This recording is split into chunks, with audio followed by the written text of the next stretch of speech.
Zorionak, gaurko bigarren postua zaparte, Euskal Herria txapelketaren garaie zara, maiatza, apirila eta martxoan zehar, erregulartasuna dira zidezu Euskal Egutegian, eta txapelketa garaie. Gaurko hori dagokionez, ziakaso urkiolara igoera, eskata aspergarria, ez dugu erasurik ikusi.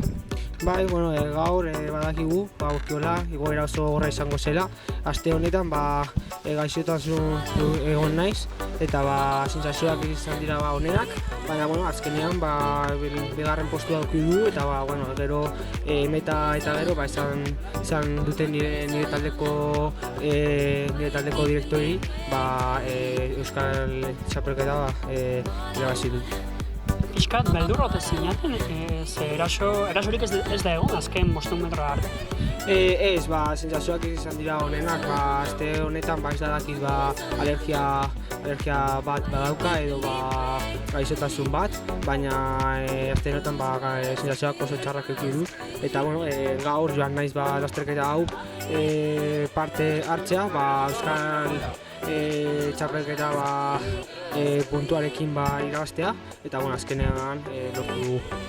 Odeitazu une oro elkarri begira zineten? Bai, Odei beste txerrendulari oso onena zen, eta azkenengo metroetan berarekin esprinera iritsi gara. Zer sentsazio Euskal Herria txapelketa irabazi ostean? Oso pozik, objektibo garrantzitsuna zen denboraldi honetan, eta azkenean lortu dugu. Zorionak. Eskerrik asko.